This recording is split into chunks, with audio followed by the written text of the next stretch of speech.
One of the things that is sort of a mantra for me is that everyone will become disabled if they're lucky enough. Aging is a privilege, and if you do get the opportunity, you will likely become disabled. From The Advocate magazine in partnership with GLAAD, I'm Jeffrey Masters, and this is LGBTQ and A. Today, I'm talking to Maria Town. Maria is the president and CEO of the American Association of People with Disabilities. That quote that you just heard is something from her interview that I can't stop thinking about. If you're lucky enough, she says, you will live long enough to become disabled. Disability looks like so many things, right? And in fact, over 1/3 of the LGBTQ community has a disability. So if you don't have one, you absolutely have a friend or a loved one who does. And as you'll hear Maria say today, disability is not a sign of weakness. It is a sign of strength, resilience, and survival. So let's get to it. This is Maria Town.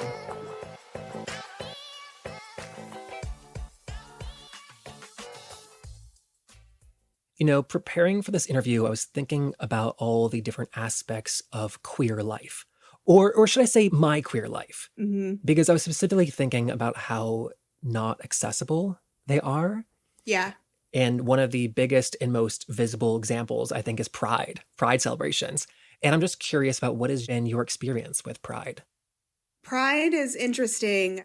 The idea of walking in a parade is very exclusive for a lot of people. There is always, bias towards being able to physically show up and watch or participate in a parade that I think, our experience with coronavirus may change. I hope that various Pride committees and organizations across the country are actually thinking about virtual engagement in subsequent years and how that can be a complement to in-person engagements. But there's all of the events that surround Pride typically in June that often revolve around alcohol, and substance abuse in treatment is a disability. Having Pride so closely tied to alcohol companies creates a lack of access for a lot of people in our community. I've never thought about that. Is alcoholism classified as a disability? To be specific, it's addiction in treatment. So if you are actively experiencing alcoholism and not seeking treatment, then it wouldn't fall into disability.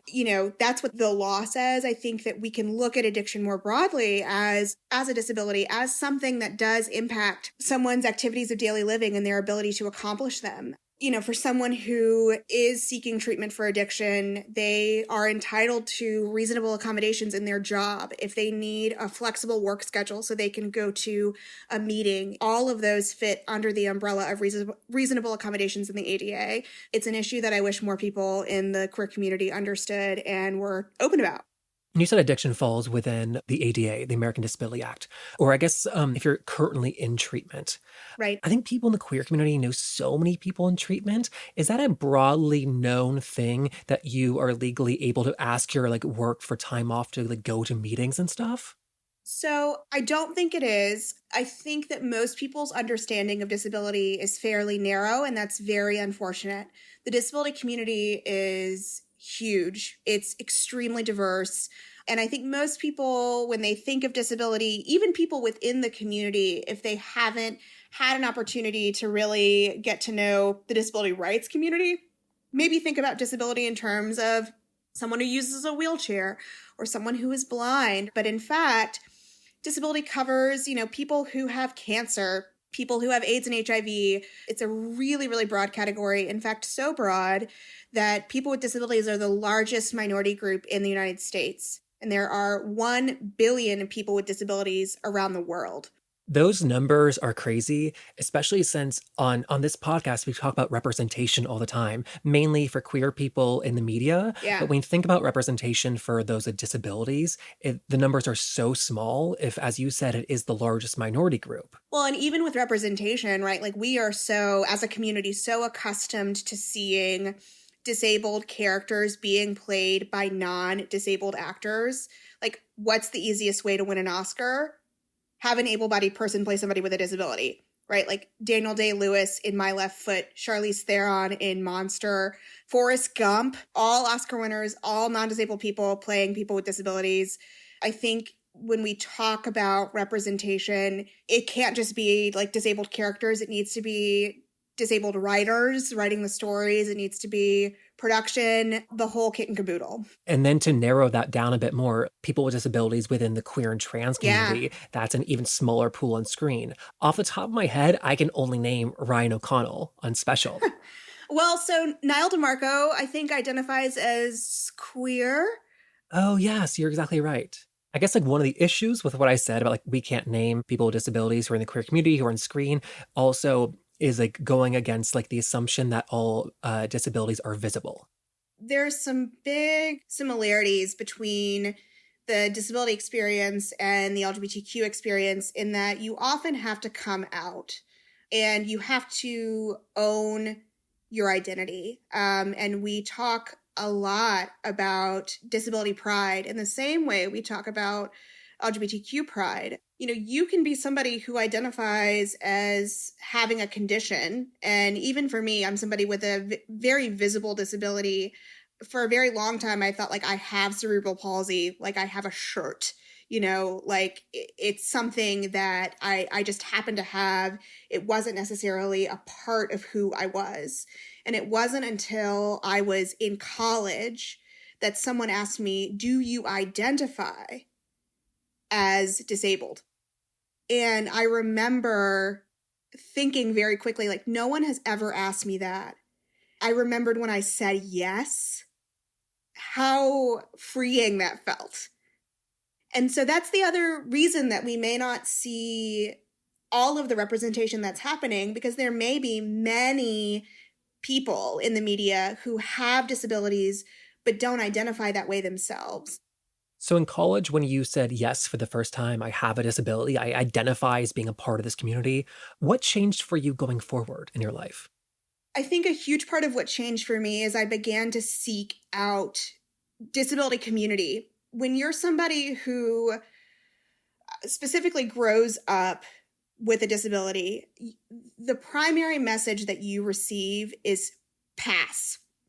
You know, I went through decades of physical therapy and occupational therapy, learning how to walk, learning how to force my body to do something that it did not want to do so that I could be more normal.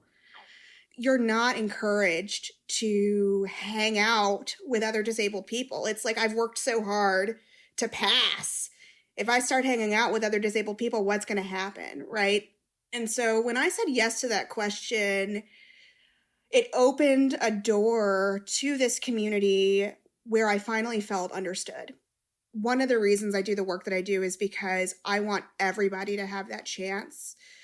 I think we see so often that community within, you know, marginalized spaces can really save lives. And I think that's true for disability. Again, similar to an LGBT experience, often youth with disabilities are the only one in their families. You're like pretty isolated. And so you've got parents who are just like, how can we cure you? And you're probably not around a lot of other youth. I think social media is changing that. So social media is changing things because people in the disability community are now able to find each other much easier. Right. Yep. I just wonder, that is a change that has then happened in our lifetime. How did you find community before that? I didn't. I mean, I grew up in a pretty rural area of Louisiana. I was in special ed. I rode the short bus. So my access to community came in like my adaptive PE class and nowhere else. And that kind of experience with community is very specific. You know, once social media grew and there started to be groups around disability identity, that opened up a whole nother world. People with disabilities experience a lot of medical ableism. Just so everybody's on the same page, ableism is the discrimination that basically says that people with particular abilities are better than those without. And so just having like a space for people to say, hey, this weird thing is happening with my hip. Has this happened to you all before? What did you do? Or I'm exploring this particular medicine. Has this worked for you? Like it creates spaces to have those kind of conversations. In addition to, I'm going to try to post an online like dating profile. Should my picture include my wheelchair? Should I disclose in my profile? That conversation is really dynamic, and I don't think there's a right answer, just in case anyone's wondering. Yeah. And I know the answer to that question of like, do you disclose in an online dating profile is personal and it's for each person. How do you answer that for yourself? Well, I have never used online dating profiles, so I wouldn't recommend it if you're asking. truly for me, I would disclose in a profile. For me, it would be like let's weed out all those folks who are going to have problems. But I also know that disclosing would open me up to somebody being like, "Well, hey, like how do you do this? You know, like can you get into bed?" We get asked questions like that a lot. We've been comparing, the disability community to the queer community. I know it's an imperfect comparison, but a lot of things do line up. And one thing I was thinking about is like all of the progress that we've made as queer people. A lot of it happened because people around the world saw that there was people in their own communities who they liked and found out were queer, and it didn't change things. You describing going to school, it to me seemed like they were like walling off everybody with a disability in one room. So like people didn't have the chance to like get to know Maria or anybody else. So to be clear, I was what they call mainstreamed. So with a few exceptions, I participated in kind of a standard classroom setting. I received accommodations in that classroom, and there, for only a few things, was I in what we call a segregated setting. And I think about this on a daily basis. I am so incredibly lucky. I am someone for whom the system worked, and all too often the system fails. Even with the mainstreaming, someone who I knew in school might say to me, "Oh, but Maria, I don't see you as disabled." And when I was in school, when I was younger, I would take that as a compliment, right? And today, if somebody said that to me, I would be like, what? Like, I mean, disability is a huge part of who I am. I want you to see me as disabled. And I think, especially for young people growing up, disabilities, even if their peers get a chance to know them, they are also learning disability stereotypes and ableism at the same time. Do you see what I'm saying? Yeah. We live in a society built for people without disabilities. Right. Even for yourself, do you catch yourself having ableist thoughts? Oh, I mean, in the disability community, we have a concept called internalized ableism, and I deal with it all the time. I'll give you a specific example. I've already mentioned, how much time I spent learning how to walk and relearning how to walk. I know at 33 already, like my body has actually been damaged because I've spent so much time doing this. It would be ultimately better for me to begin using a wheelchair more often than I do. But that decision is one that I struggle with. And I know that the reason I struggle is because of internalized ableism. When I do decide to start using a wheelchair more often than not, it will be a difficult conversation with my family, potentially a difficult conversation with my friends. There have been so many people who've made tough decisions like that to have their families say, like, but why would you do that when you can walk? And the answer is because when I walk, I literally have to spend time worrying about the next time I'll get to sit down. And so it would be a difficult conversation with family and friends because they would prefer you not to be in a wheelchair. Right. Well, and also because a lot of people, it's not just me who's gone through all of this. A lot of people are involved, whether it's folks that have helped you go to appointments or learn or figure out how to manage yourself in an environment. And it's not just like a wheelchair decision. There are a lot of conditions that change over time. Everything you're saying requires the presence of another human being. And we now live in a time of like social distance. And that's not a privilege that everyone is able to partake in. Yeah, one of the core values of the disability community is interdependence. It's this recognition that we are all connected and all rely on each other. One of the reasons it's a core value is because the value of independence is actually toxic. And if we're being real, it's totally false. Think about your day and how many things that you did today did you accomplish totally on your own. Even what we're doing right now. Someone made these headphones, someone made this recording device, and I think coronavirus is pointing this out. We're all connected. It's not the same thing, but I actually can't walk right now. At the very beginning of the pandemic, I broke my foot. I had surgery, so I've been on crutches. Yeah. Crutches suck. They're the worst so thing. Terrible. And I had 2 foot surgeries last year, so I've been on crutches like 3 times the last 9 months, and it has opened my eyes to so many accessibility issues, but also it has forced me to, what you said, rely on other people and ask for help. And I am fiercely not hardwired to do any of that. It's actually something that I wish more people would appreciate about folks with disabilities. Like, I feel like a lot of people have to learn delegation as a skill. A lot of people with disabilities are very good at it. There's a disability rights activist named Judy Heumann, and she'll say that independence is not being able to do things by yourself. It's having control of how they are done.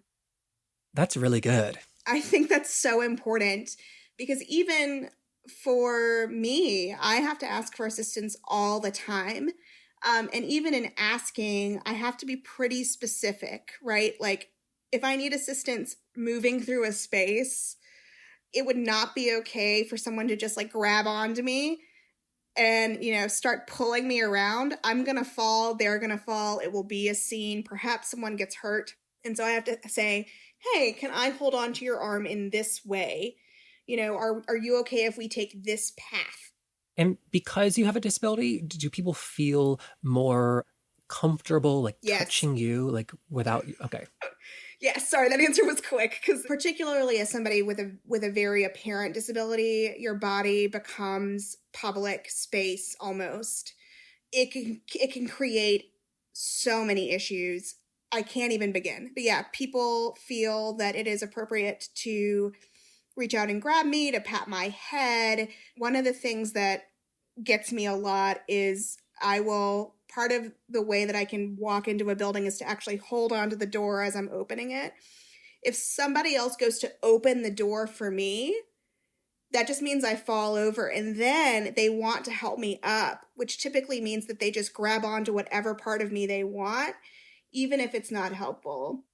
And I receive so much commentary about my body, whether or not I've asked for it. And I think it's particularly amplified because I'm a woman. Sorry, can I ask what you mean by commentary? I'll get things like this. There was one morning where I was going to work and I was taking an Uber, and I get into the Uber and the driver says, "You make life look hard." Oh. Yeah. I'll just have people like walk up to me and say like, "How'd you get like that? What happened?" This happened recently, when like right before quarantine started. I was just walking on the sidewalk and a woman stood right in front of me and just said, "You're doing so great." I was so taken aback, right? Like, she was cheering me on because of this like accomplishment. I had no idea what to do. The other thing that happens a lot is I get prayed over. I will just have people lay hands on me as I am in a public space because they want to pray for a cure. This has happened to me my entire life. Oh, pray like prayer, Pray. not like pray like I see. Right, yeah. P-R-A-Y. I have learned my response is that, I believe that God made me as I am and loves me as I am. And I have had very mixed responses to that. I've had somebody say, "How could you know what God's will is? You might be the spawn of Satan." Someone recently told me that my body is the result of Satan perverting God's will in my mother's womb.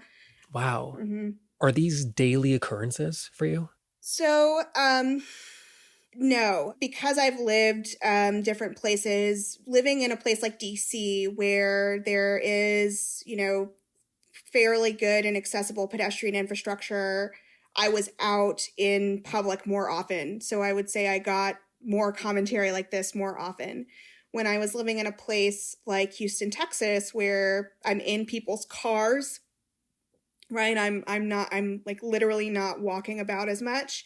I didn't get as much commentary, but I still definitely deal with it a lot. And I think a lot of people with disabilities have similar experiences. One thing I had a question about with like me being on crutches, Mm-hmm. it has made me feel a bit guilty that it's having taken these health issues to like expand my empathy, to open my eyes to accessibility issues. And I just wonder, how do you teach empathy without people having these types of health problems? One, I'm sorry about what's happened to your foot, and I do Oh, think crutches are the worst. thank you, but it's fine. So there's a lot of ways that you can teach empathy, and I think it depends on who you're speaking with, because the disability is so large. Everybody, if they are not disabled themselves, everyone knows someone with a disability, whether it is your grandmother who maybe she doesn't identify as disabled, but she says things like, I just can't hear as well as I used to. Or, it's your cousin who had leukemia. Think about the people who you hold dear, what they experience on a daily basis. One of the things that is sort of a mantra for me is that everyone will become disabled if they're lucky enough. Aging is a privilege. Far too few of us get the opportunity to live to be a ripe old age. And if you do get the opportunity, you will likely become disabled. There's a phrase in the disability community called temporarily able bodied. So for somebody who's able bodied, we might call them a tab. Um, and for me, disability is not necessarily a sign of weakness or a sign of a lack of competence. It is instead a sign of survival and resilience and strength. When I talk about disability pride, like, there are so many things that frustrate me on a daily basis. It takes me maybe 20 minutes on a good day to put on shoes, and I want to yell at my feet on a regular basis. But being frustrated and having those moments, or having a moment where I like fall and like doubt my ability to live on my own, that's just a moment where I get to practice my pride. And I think that all of us have moments where we recognize our own mortality and our own humanity, and we try really hard not to get mad at ourselves and instead say, I'm going to keep going. And that's very much what my disability experience has been like. I think that's amazing. And, for people listening, you are the president and CEO of AAPD, the American Association for People with Disabilities. You've had that job for about a year now. What has that first year been like for you? It's been a lot, and it's the American Association of People with Disabilities, which is important. It's of and not for, right? Oh, So it's a disability-led organization. We are a civil rights organization, which is also important. The first year has been a real journey for me. My background is actually in government and in public service. I spent 10 years in various government jobs before coming to this nonprofit, and I think it's been a real shift. I'm used to being the person who's working with advocates like me saying like, okay, how do we get this policy to where you want it to be? And now I'm the person saying like, you need to do your job and get this policy right, for example. And it's a big shift. This year in particular, 2020, is such a significant year for the disability community because it is the 30th anniversary of the Americans with Disabilities Act. There's the election, and there's also the census. I knew it would be daunting taking this position, the expectation, but also like the real honor and privilege it is to be a part of this organization in 2020. One of the things that I love the most about AAPD is that we are a cross disability organization.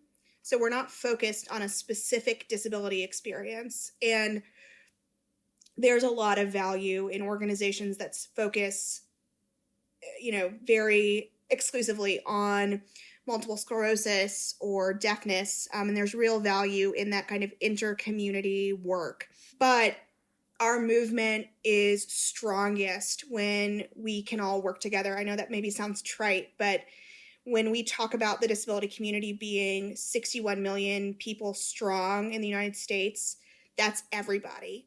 And sometimes doing that kind of cross disability work is really tricky. Not everyone agrees. Sometimes there are, I like to call them access conflicts. A really good example of this are the bumps on the sidewalk at an intersection, right? They're there to provide a tactile cue to someone who's blind that the sidewalk is ending and the street is beginning, right? For someone like me who has really bad balance, I have to gear up to approach the bumps and not fall over. You can imagine what that kind of negotiation looks like from an advocacy perspective or a policy perspective. That's what I get to do every day. And I get to listen to what the community is experiencing across the country. I get to hear frustrations and celebration, and it's amazing. And then I believe the stat is that more than a third of LGBTQ adults have a disability. That's right. Can you help us make sense of why that number might be different than the general population? So I think that there's a variety of reasons that stat exists. The LGBT community also experiences higher rates of poverty, and disability and poverty go hand in hand. Disability is both a cause and consequence of poverty. With poverty, you have less access to healthcare and food, which creates disability. That's what poverty creates, disability. But when you are disabled, you often are forced into poverty because our systems require you to be poor in order to get access to healthcare or benefits that you need to survive. That's one part of it. The other part, I think that a lot of people with disabilities understand that our bodies, our minds may not operate in a kind of standard way. So why does love? Why does connection? Why do relationships? Oh, that's so fascinating, because you're saying people in the disability community are less tied to historical gender and sexuality norms that so many people subscribe to. I can't point to research on that, but I think that is part of it. I really do. And I think everyone craves human connection, and people with disabilities are often denied that. I also think that many disabled relationships can be very queer, whether it is, even if it is a kind of standard heterosexual couple. To me, it's also really baffling just how inaccessible so many LGBTQ spaces are, because the disability community is so strongly represented within the queer community. And as we said earlier, when we say LGBTQ spaces, we're not just talking about the bars, not just the places with the alcohol. Right. Wow. I think that's a really amazing place to leave it at. Thank you so much for talking to us. You're welcome. Thank you for the invitation. All right, and that's our show. You can find out more about Maria and her work on Twitter at Maria_M_town. I'm also on Twitter at JeffMasters1. That is a great way to stay connected and recommend guests. We love hearing from you each week.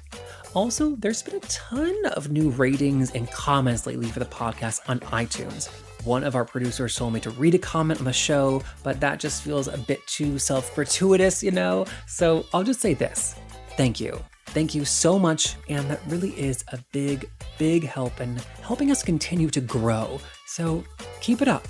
This podcast is brought to you by The Advocate magazine in partnership with GLAAD. Come check out all of our amazing work at advocate.com and glad.org. I'm Jeffrey Masters, and I'll see you next week. Bye.